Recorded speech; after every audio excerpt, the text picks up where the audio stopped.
Okay, hello everybody. Lori Swanson here, CEO of Inspire Tech and founder of Career Alchemy Academy.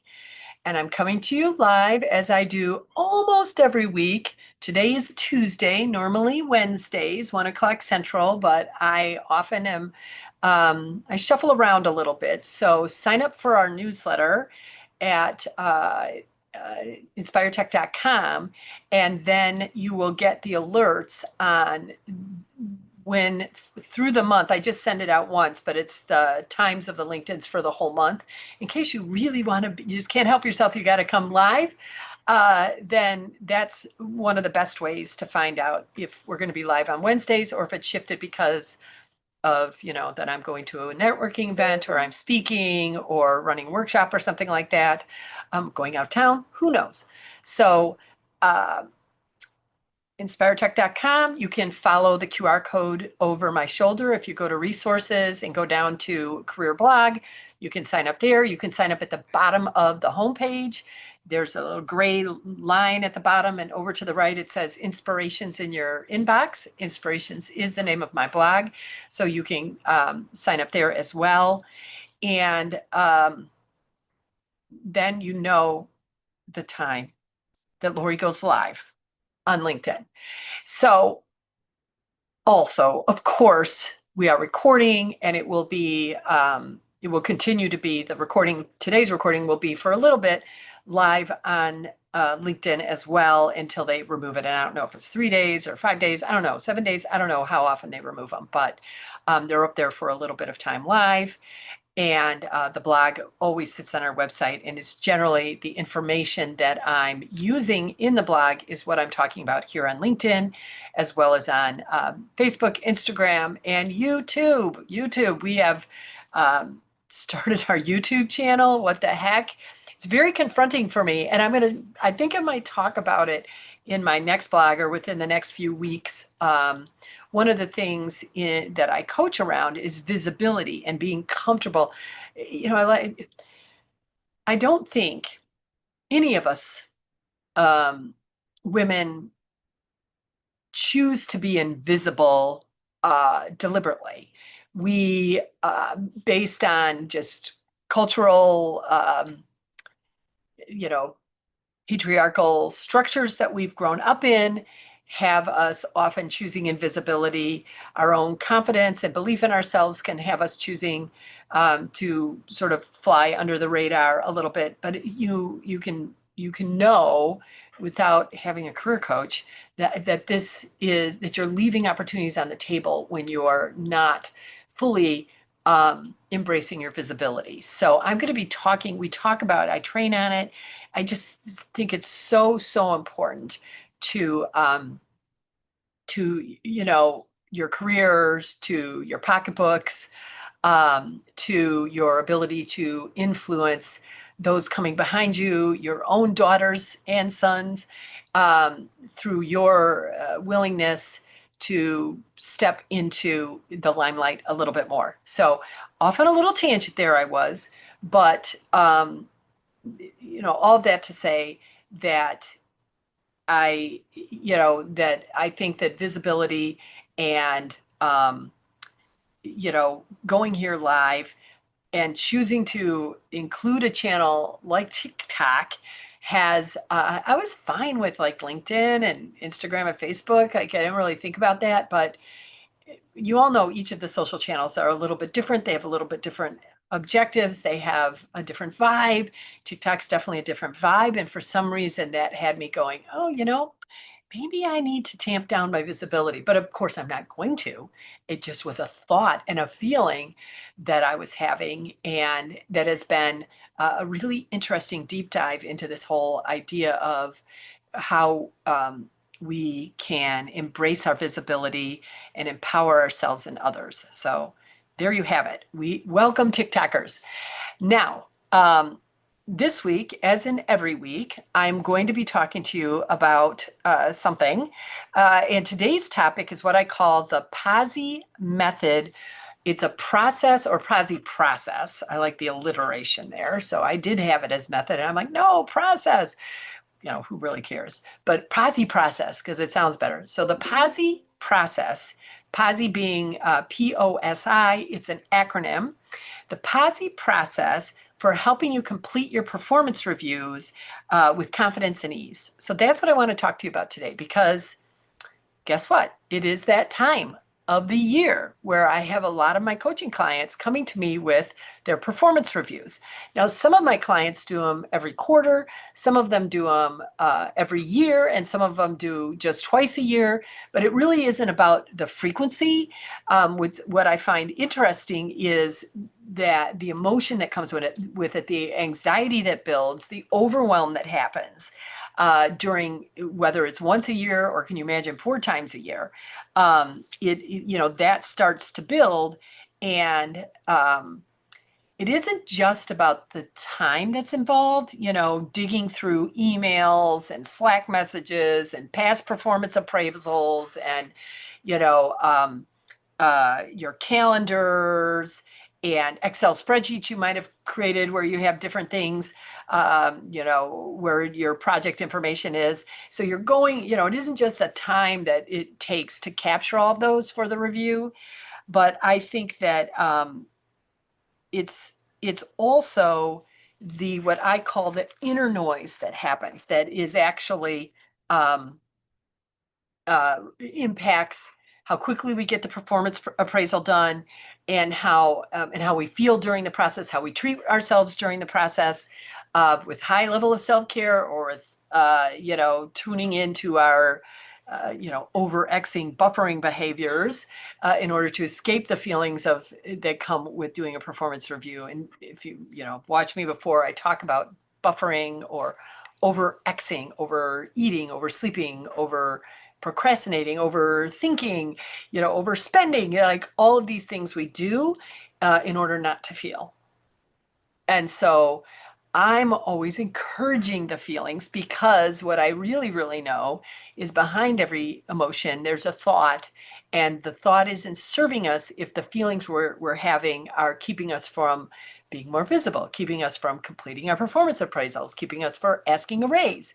And so every time, that's why there's the performance appraisal is like gold, because all of these, what we might call negative or limiting emotions are coming up. And now we actually have an opportunity to work with those so that we can, number one, expand our capacity to be with these limiting emotions so that they don't derail us. Number two, become experts at directing and managing our minds, so that we actually approach the whole performance appraisal season differently, more empowered, more confident, and again, like I said, creating more ease for ourselves. And so that inner noise that might show up in the self-doubt loop, like, did I even do anything that mattered this year? Or the imposter syndrome, huge for women. Someone's going to realize that I just got lucky on this project. They're going to find me out, right? That inner noise, these inner conversations, the performance appraisals will bring up the compare and despair. So I'm certain that other people have better results to show than I do. It will bring up overthinking or perfectionism. So I need to be concise and detailed. Just one more run through before I submit, right? I'm just one more time. And then of course you do the one more time and then you're like, well, but is it concise enough or is it detailed enough? Let me look at it again. So that performance appraisals bring up that inner noise. Also, what I call the dim my light narrative, similar to what I was talking about at the top about visibility.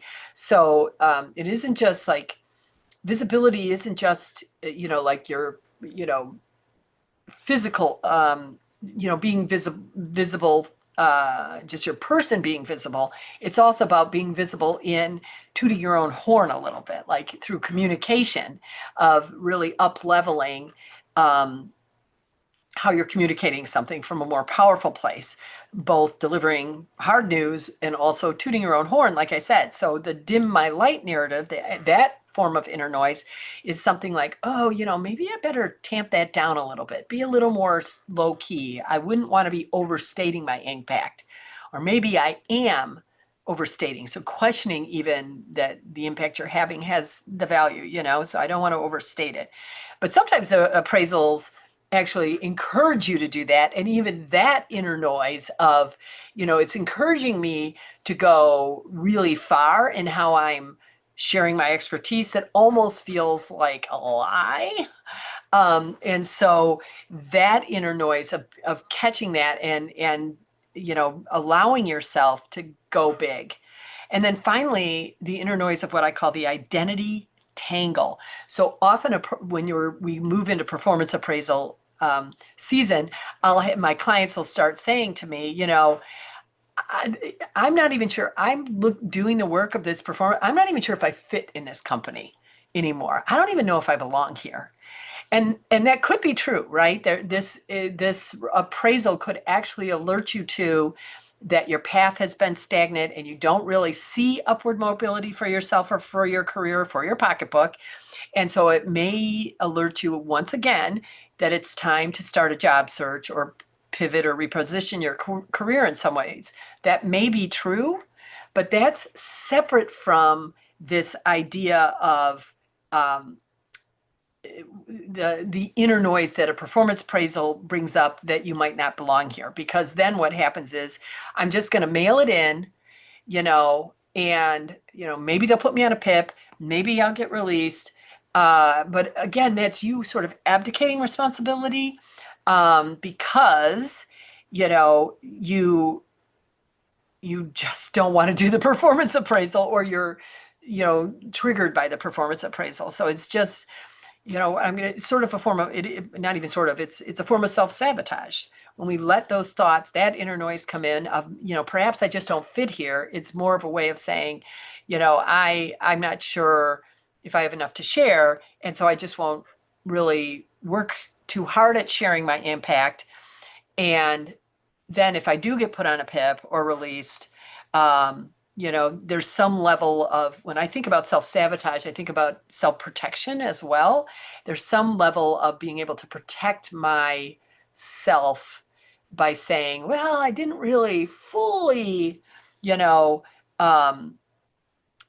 by questioning whether I fit, I didn't fully show how I did. And I would rather you just go after this performance appraisal, making it really difficult for them to release you, because you are acknowledging all of the things. But then again, or in addition to, what happens is we have so much anxiety, this inner noise stuff going on, that it makes the process of it narrows our focus, right? Because when we have overwhelm or anxiety or fear about whether you're going to be able to even keep your job at the end of this, maybe that's one of the ways, and many companies are, doing that, of measuring whether you're going to be on the part of the team that's in the bottom part. And so we're going to reduce staff from there, and that fear is going on. So all of that's going on. And you don't, let me think about this. So you have all of that going on, and at the same time, questioning yourself, and all of that's happening. And so because you're in this higher levels of stress, it makes it even harder to access all of the great things you did. Like you've narrowed your focus, and because you have stress hormones going through, and those stress hormones just naturally narrow your focus and your ability to see opportunity, and your ability to really share and have access to all the ways in which you contributed. So there's that double-edged sword of the overwhelm, and the anxiety is reducing your ability to access that stuff. And that then brings more overwhelm and anxiety, right? So, but what I really want you to hear this, is that a performance appraisal is actually one of the most powerful tools you can use to drive your career forward. And that's why the POSI process is so important, because if you could approach this performance appraisal not from fear, but from clarity, from confidence, from calm. So as you be calm yourself and move away from the fear, because you know that you have a process you can follow that's going to help gather and make sense of and organize all the Slack messages, all of the emails, all of the Excel spreadsheets, all of the past performance appraisals, all of your own notes and things that you have about all your projects. It's going to give you a path for that. Then you are opening yourself up. You're just calmer and you're like, oh yeah, that thing, that was really important on that project. Because sometimes details will drop if you're feeling the anxiety and fear. You also, can move from ambivalence to feeling motivated, because, you've just got a process now that's going to give you structure and support that makes everything easier. So the thought is, I hope they see my value. We go from I hope they see my value to here's the value I know I brought. Taking the response, hope is not a strategy. So that is abdication. That is not taking 100% responsibility for the value that we bring to this performance appraisal, for our abilities to share what we've done, for, it is what it is, right? So this acceptance of, I did the best I knew how to do in that time, and that's what I'm going to talk about. And maybe there's more that I could have done. Maybe there's more that I didn't know until now that I was missing. That's okay. That's go forward stuff, right? But right here, right now, we're speaking not from hoping they see it, but from a place of, I'm going to show them. I'm going to show them. It's one of the ways to be more visible is through this performance appraisal. This is a place you can share your value in a very visible way. So what if you had a simple, repeatable way to reflect on your year, or however, last quarter, last half, that keeps you grounded in truth of your contribution, and you have a mindset that supports the next step? That's the POSI process.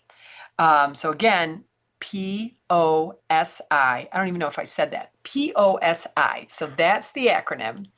And I will say that it came from, I kept thinking to myself, one of the things, again, as a coach, one of the things we will work on when someone's in a job search is how they're going to tell the story of the work they did on an interview. So there's something called the STAR method, STAR being an acronym, and it's used specifically, it was created specifically in response to what they call behavioral interview questions, like tell me about a time when, you were on a project that went south, what happened, and then you will use this process to share the details of that. So I thought to myself, you know what?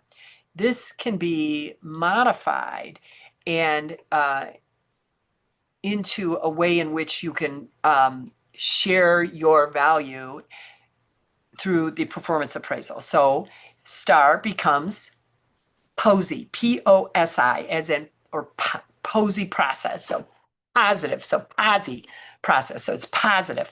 And POSI being the first four letters in the word positive. So it's this acronym that's a process, but it's also POSI as in positive, because you just by saying, oh, I'm going to use the POSI process, you remind yourself that you're going to remain positive. You're going to access positive thinking, access positive vibes as you do throughout the performance review seasons that you're involved in. It's a new kind of go-to when the overwhelm or the anxiety starts to build during your performance appraisal. So what does the acronym stand for? Drum roll, please. I've been waiting, right? So the POSI process for performance reviews, P stands for projects. So you want to start with the major projects or initiatives or work streams that you were involved with since your last appraisal. And big or small, if you were involved, it counts. A question you might ask yourself is simply, what were the key projects, initiatives, or work streams that I contributed to since my last review? The O stands for objectives. So, what were the goals of the initiative that you were on? What was the why behind the work that you were doing? How did that work tie into larger company uh, mission or strategic objectives that the company is working on, short and long term? Like, how did that initiative tie into that? So, the question that you might ask yourself is, what was this project trying to achieve for the team, for the client, for the organization itself? Step 3 is the S in PASI is the steps you took.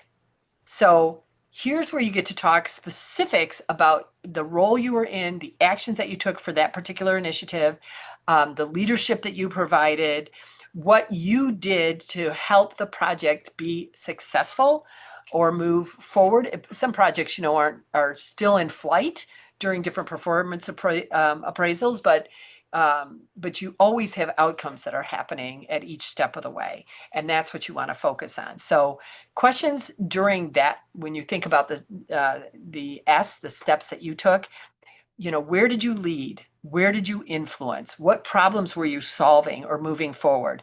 What processes did you improve? What tools did you master during this time in order to help the project? How did you up level other people's know-how in relationship to this initiative? And that could be clients, that could be people on the team. What were you doing? Again, this is really about you becoming you, shining a light on, creating visibility of how you contributed to something that the company, the organization deemed as an important enough project to greenlight, right? And to put budget money behind, right? And so you are a part of that. So don't minimize it. Like, toot your horn, shine your light.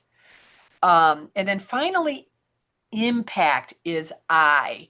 And this is the step we cannot skip. This is so important because now you get to name what changed because of your contribution. This is how you contributed, all those steps you took. And now this is like the so what behind it, behind every action you took for that initiative. So what shifted because of you in the work you did for the project, for the team, again, for the clients, for the organization? What can be seen, measured, or felt because of your work that you did on that project? What is the impact? What's the so what behind, I did all this work, so what? I love asking that. I should have said that was the real question. Put the so what behind it. But when I think about, the measurable stuff, sometimes people are like, well, feelings aren't measurable. But if you're getting testimonials from clients about how this new feature that your team created and launched has saved them time and saved them money, and they feel so happy, they feel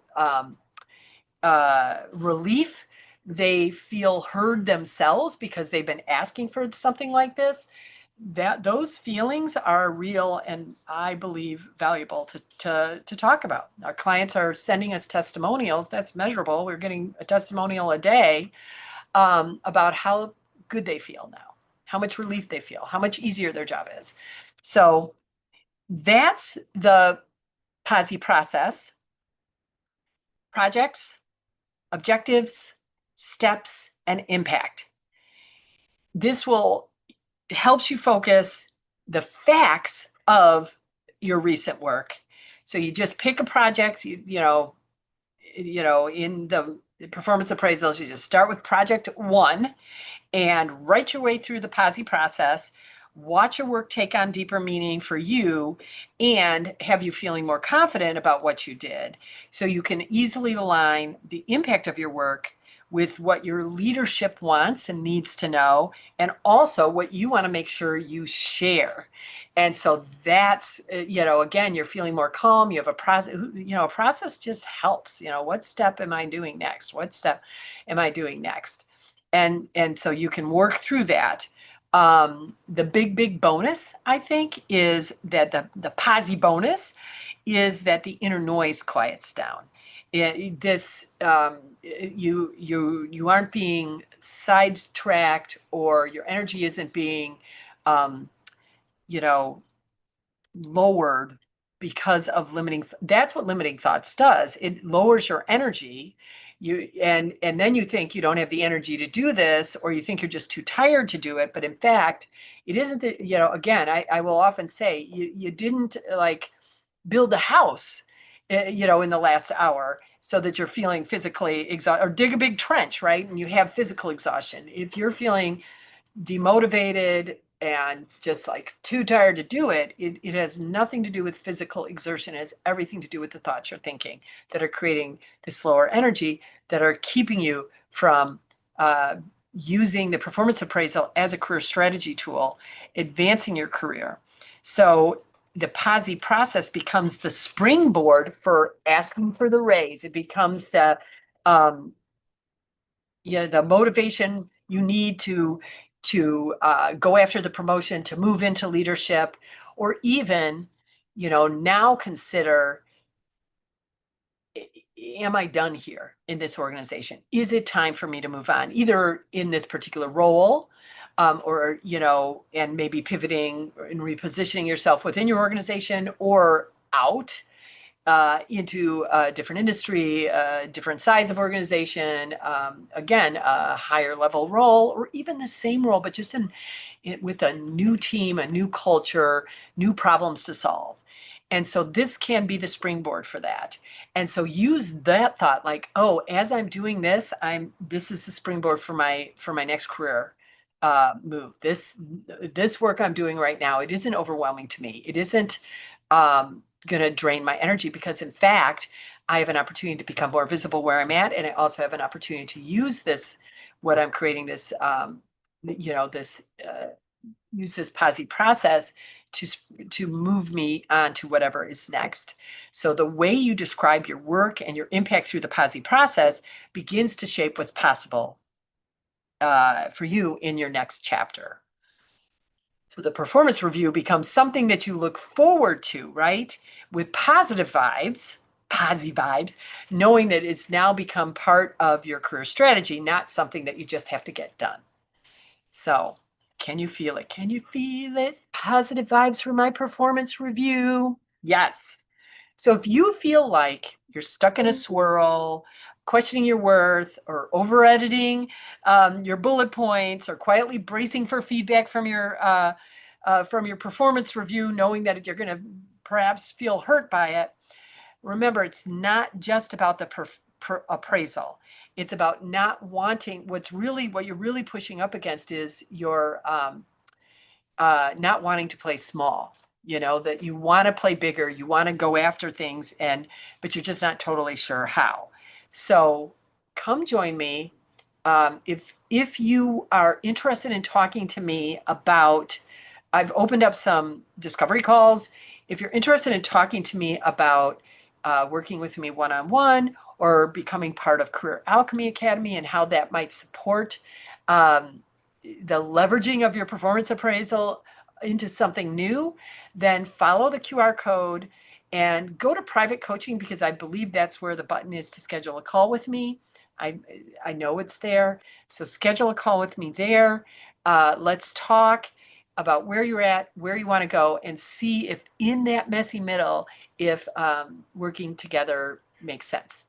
So that's what I have to say about the POSI process, how it can help you where you're at today in your performance appraisal, so making it feel a little easier, a little more structured, a little more clear, give you the process and steps to do it. It's also you believing in the fact and knowing that this is part of your bigger career strategy, and also can bring you to me working together as part of that transformation. So all the good things for performance appraisals. Who knew, right? So stay inspired. Peace be with you. Oh, it's supposed to be just like this. No, wait. Peace be with you. Spreading love to all of you. And I'll talk next week, Wednesday at 1 o'clock Central Time, about whatever is on my mind. And that's it for today.